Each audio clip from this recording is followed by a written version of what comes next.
बच्चों, आज इस वीडियो में हम पढ़ेंगे कक्षा 11-12 बोर्ड परीक्षा के पाठ्यक्रम में निर्धारित खंड काव्य। खंड काव्य का नाम है मुक्ति यज्ञ और इसके रचनाकार हैं सुमित्रा नंदन पंत। ये बोर्ड परीक्षा के लिए अति महत्वपूर्ण है।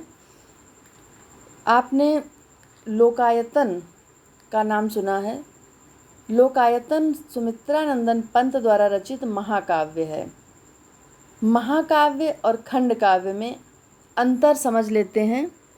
महाकाव्य किसी इतिहास प्रसिद्ध व्यक्ति के जीवन की घटनाओं का क्रमबद्ध वर्णन होता है। महाकाव्य में क्या होता है, क्या क्या होना चाहिए। कोई इतिहास प्रसिद्ध व्यक्ति होना चाहिए जिसकी कथा उसमें है। हमारे आपके जीवन पर जो साधारण व्यक्ति हैं उनके जीवन पर आपको महाकाव्य बहुत शायद ही कहीं दिखाई दे लिखा हुआ।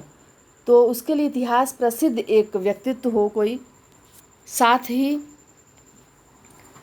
उस महाकाव्य में कम से कम 5 सर्ग होने चाहिए।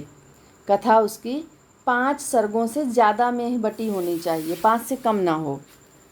और जीवन का जन्म से मृत्यु तक का जो वर्णन है वो क्रमबद्ध ढंग से सीरियल से, बीच बीच में नहीं कि आगे पीछे का। और खंड काव्य में क्या, खंड काव्य में एक ही सर्ग कथा एक सर्ग में ही ख़त्म हो जाती है, तो उसको सर्ग ही नाम नहीं देते, एक अंश में ही ख़त्म हो जाता है वो।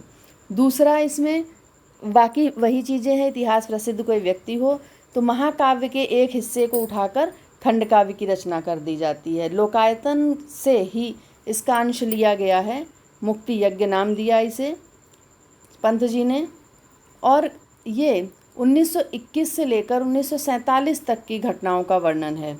मुक्ति यज्ञ में 1921 से लेकर 1947 तक की घटनाओं का वर्णन है। बहुत ध्यान से इसे सुनिएगा और इसको समझकर लिखने का प्रयास करिए।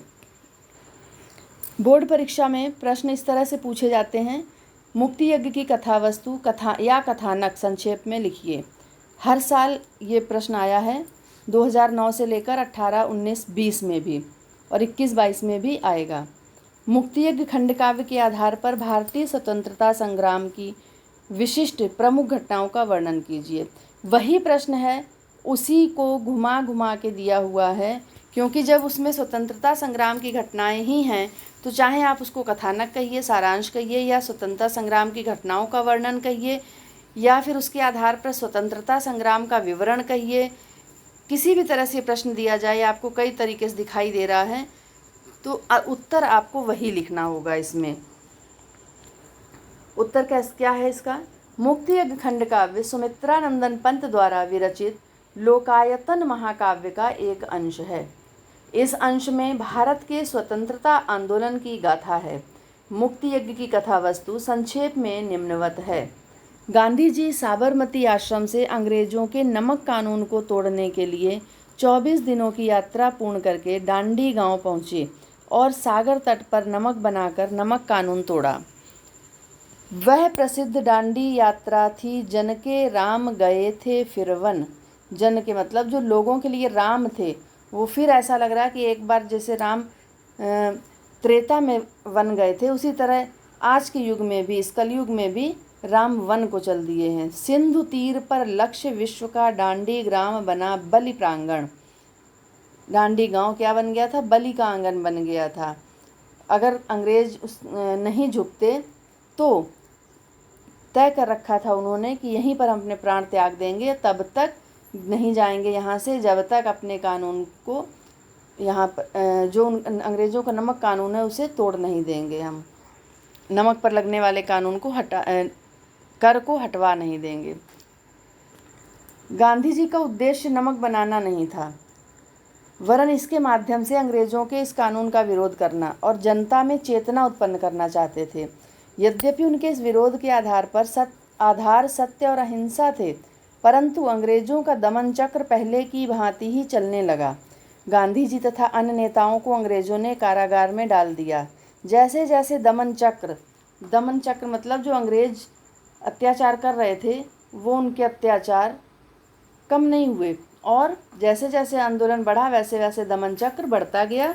और ये कह सकते हैं कि जैसे जैसे दमन चक्र बढ़ता गया वैसे वैसे मुक्ति यज्ञ भी तीव्र होता गया। गांधी जी ने भारतीयों को स्वदेशी वस्तु के प्रयोग और विदेशी वस्तुओं के बहिष्कार के लिए प्रोत्साहित किया। संपूर्ण देश में यह आंदोलन फैल गया। समस्त देशवासी स्वतंत्रता आंदोलन में एकजुट होकर गांधी जी के पीछे हो गए। इस प्रकार गांधी जी ने भारतीयों में एक अपूर्व एवं उत्साह एवं जागृति उत्पन्न कर दी। गांधी जी ने अछूतों को समाज में सम्मान दिलवाने के लिए आमरण अनशन आरंभ किया। महात्मा गांधी के नेतृत्व में भारतीयों ने अंग्रेजों से संघर्ष का निर्णय किया। सन 1927 ईस्वी में साइमन कमीशन भारत आया। भारतीयों द्वारा इस कमीशन का पूर्ण बहिष्कार किया गया। मैकडोनाल्ड अवार्ड के द्वारा केंद्र एवं प्रांत की सीमाओं से संपूर्ण भारतवर्ष को विभिन्न सांप्रदायिक टुकड़ों में विभक्त कर दिया गया। भारत को सांप्रदायिक आधार पर बांटा जाने लगा, जिससे असंतोष और भी बढ़ गया। कांग्रेस ने विभिन्न प्रांतों में कुछ नेताओं के समर्थन से मंत्रिमंडल बनानी स्वीकार की। शीघ्र ही विश्व युद्ध छिड़ गया। कांग्रेस के सहयोग की शर्तें ब्रिटिश सरकार को मान्य नहीं थी, तो गांधी जी ने इसके परिणाम स्वरूप गांधी जी ने सविनय अवज्ञा आंदोलन शुरू कर दिया। जापान के विश्व युद्ध में सम्मिलित हो जाने से भारत में भी खतरे की संभावनाएं उत्पन्न होने लगीं। ऐसी स्थिति में ब्रिटिश सरकार ने भारत की समस्याओं पर विचार करने के लिए क्रिप्स मिशन भेजा, जिसका भारतीय जनता ने विरोध किया। सन 1942 में गांधी जी ने अंग्रेजों भारत छोड़ो का नारा लगाया। उसी रात्रि में गांधी जी और अन्य नेताओं को बंदी बना लिया गया। अंग्रेजों ने बालकों, वृद्धों, स्त्रियों तक पर भीषण अत्याचार आरंभ किए। इन अत्याचारों के कारण भारतीयों में और अधिक आक्रोश उत्पन्न हो उठा। चारों ओर हड़ताल और तालाबंदी हो गई। अंग्रेजी शासन इस आंदोलन से हिल गया। कारागार में ही गांधी जी की पत्नी कस्तूरबा का देहांत हो गया। पूरे देश में अंग्रेजों के विरुद्ध प्रबल आक्रोश एवं हिंसा भड़क उठी। आज़ाद हिंद सेना के संगठनकर्ता सुभाष चंद्र बोस ने भी भारत को अंग्रेजों की दासता से मुक्त कराने की योजना बनाई। सन 1945 ईस्वी में सारे बंदी बनाए गए नेता छोड़ दिए गए। इससे जनता में उत्साह की लहर पुनः उमड़ने लगी। तो कहने का तात्पर्य ये है कि गांधी जी ने जो आंदोलन चलाया उसमें भारतीय जनता ने बढ़ चढ़कर इनका साथ दिया और उसी के परिणाम स्वरूप धीरे धीरे 47 में जाकर आज़ादी मिल गई। इसी समय सुभाष चंद्र बोस का वायुयान दुर्घटना में निधन हो गया। सन 1942 में ही भारत की पूर्ण स्वतंत्रता की मांग की गई थी। अंग्रेजों के प्रोत्साहन पर मुस्लिम लीग ने भारत विभाजन की मांग की। अंततः 15 अगस्त 1947 को अंग्रेजों ने भारत को मुक्त कर दिया। अंग्रेजों ने भारत और पाकिस्तान के रूप में देश का विभाजन करवा दिया। एक ओर तो देश में स्वतंत्रता का उत्सव मनाया जा रहा था, दूसरी ओर नोआखाली, एक जगह है नोआखाली, जगह का नाम है ये, नोआखाली में हिंदू और मुसलमानों के बीच संघर्ष हो गया। गांधी जी ने इससे दुखी होकर आमरण उपवास रखने का निश्चय किया। 30 जनवरी 1948 को नाथूराम गोडसे ने गांधी जी की गोली मारकर हत्या कर दी। इस दुखांत घटना के पश्चात कवि द्वारा भारत की एकता की कामना के साथ इस काव्य का अंत हो जाता है। इस प्रकार इस खंड काव्य का आधार फलक बहुत विराट है और उस पर कवि पंत द्वारा बहुत सुंदर प्रभावशाली चित्र खींचे गए हैं। उसमें उस युग का इतिहास अंकित है जब भारत में एक और हलचल मची हुई थी और संपूर्ण देश में क्रांति की आग सुलग रही थी। इसमें व्यक्त राष्ट्रीयता और देशभक्ति संकुचित नहीं है। निष्कर्ष रूप में मुक्ति यज्ञ गांधी युग के स्वर्णिम इतिहास का काव्यात्मक आलेख है।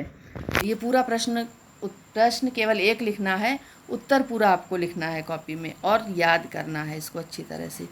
धन्यवाद।